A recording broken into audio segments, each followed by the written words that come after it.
नमस्कार दोस्तों, स्वागत है आपका हमारे ज्योतिर्लिंग के इस सफर के 11वें वीडियो में।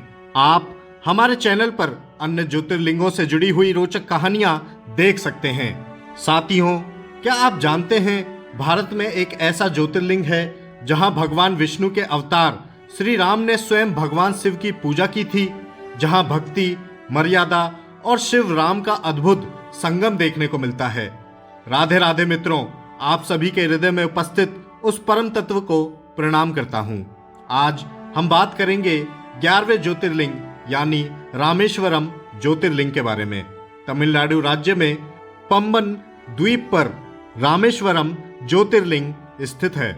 यह ज्योतिर्लिंग चारों ओर से समुद्र से घिरा हुआ स्थान है। यह स्थान भारत के 4 धामों में से एक है और शिव भक्तों के लिए तो अत्यंत पावन माना जाता है। दोस्तों, रामेश्वरम शब्द में राम का अर्थ है मर्यादा पुरुषोत्तम श्री राम। ईश्वर का मतलब है भगवान शिव, अर्थात वह स्थान जहां राम ने शिव की पूजा करी थी वही है रामेश्वरम ज्योतिर्लिंग। साथियों, चलिए जानते हैं इस ज्योतिर्लिंग से जुड़ी हुई पौराणिक कथा के बारे में। लंका पर विजय के बाद श्री राम ने रावण का वध किया। युद्ध समाप्त हुआ, लेकिन श्री राम के मन में एक गहरा विचार उठा। रावण ब्राह्मण था, उसका वध करके मुझ पर ब्राह्मण हत्या का पाप लगा है। इस पाप से मुक्ति के लिए श्री राम ने निर्णय लिया, मैं भगवान शिव की आराधना करूंगा। उन्होंने लंका से लौटते समय समुद्र तट पर एक शिवलिंग की स्थापना करने का निश्चय किया। भगवान श्री राम ने हनुमान जी को आदेश दिया, काशी से एक दिव्य शिवलिंग लेकर आओ। हनुमान जी तुरंत काशी के लिए उड़ चले, लेकिन मुहूर्त का समय निकट आ रहा था। समय निकलता देख माता सीता ने समुद्र तट की रेत से एक शिवलिंग का निर्माण किया। उसी शिवलिंग की श्री राम ने विधिवत पूजा की। जब हनुमान जी लौटे तब पूजा पूर्ण हो चुकी थी। हनुमान जी को दुखी देखकर श्री राम ने कहा, जो शिवलिंग तुम लाए हो उसकी भी पूजा होगी। इसीलिए दोस्तों, आज भी रामेश्वरम में 2 शिवलिंग पूजे जाते हैं। उनमें से पहला है रामलिंग, जिसकी स्थापना स्वयं श्री राम ने की थी। दूसरा है विश्वलिंग, जो हनुमान जी काशी से लाए थे।